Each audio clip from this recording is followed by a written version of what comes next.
Bonjour, and greetings from the land of sky-blue waters of Minnesota and from the Anishinaabe people.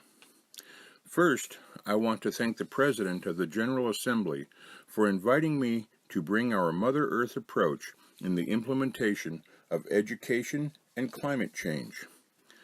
To give some background, my wife and I live on Leech Lake Chippewa Reservation in northern Minnesota, about a half mile from the Mississippi River. I'm an enrolled member of the White Earth Band, which has approximately half of the 40,000 total tribal members enrolled in the Minnesota Chippewa tribe. The Chippewa have 44 treaties with the United States of America, and the first treaty predates the formation of the 13 colonies into the United States. The Chippewa ceded territory covers most of the Great Lakes, including lands from Michigan to North Dakota. The Chippewa ceded territories in Minnesota, including the 1855, are at the top of the actual headwaters of 3 of the 4 major North American continental divides. Through those treaties, we retain the usual rights of use and occupancy across the ceded territories, including usufructory property rights to hunt, fish, trap, and gather wild rice as part of earning a modest living.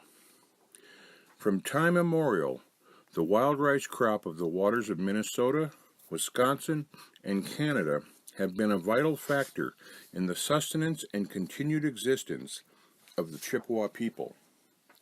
Wild rice is the most important spiritual and cultural food given to us by the Creator and is part of our migration stories crossing the Great Lakes to where the food grows on the water. We Chippewa call wild rice monoman, meaning the good berry. Chippewa are woodland and canoe people who rely upon wild rice and fish as primary foods, which require abundant sources of clean, fresh water. Anishinaabe education about harmony with nature begins as an integrated part of childhood support activities to provide visual and hands-on learning about all aspects of traditional gathering and processing of wild rice.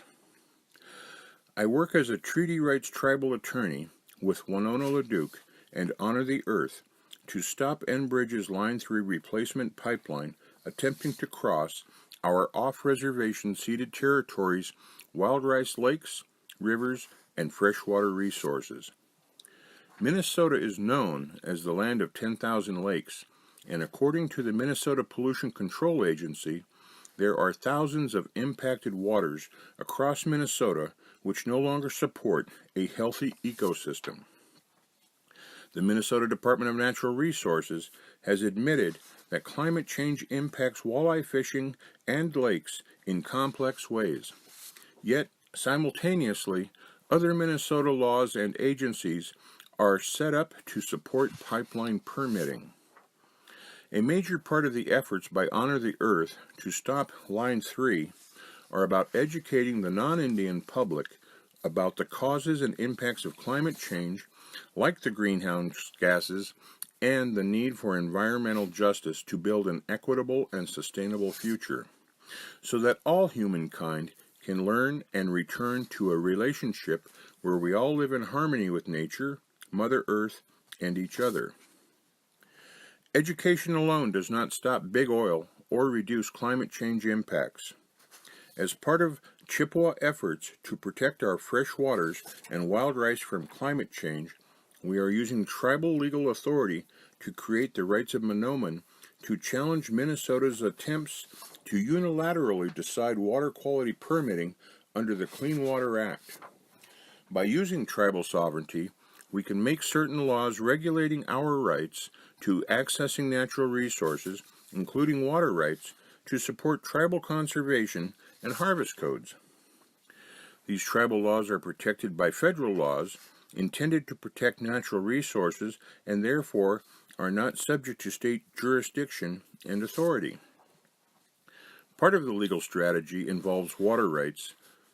Most people east of the Mississippi River do not have individual or privately held actual, reserved, or prior allocation water rights like out west.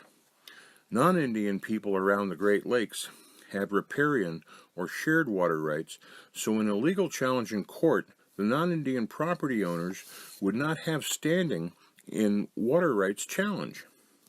The state would have an interest but limited authority. Most of our treaties precede Minnesota statehood, so our rights are connected to the federal government, not Minnesota. It is very likely that the original stewards of North America, like other indigenous cultures, are in the best legal position to take urgent action to combat climate change by using ancient, traditional, and customary laws based on our existing relationships with nature. Empowering people through education and collaboration with Indians and tribes may be the best model to bring food security education to the public and to help tackle the structural causes of climate change. We have a model that may be the key to better water, land, and air quality, and thereby reducing climate change impacts and protect our Mother Earth. Miigwech, Gigawabaman. Thank you, and we all will be living the good life.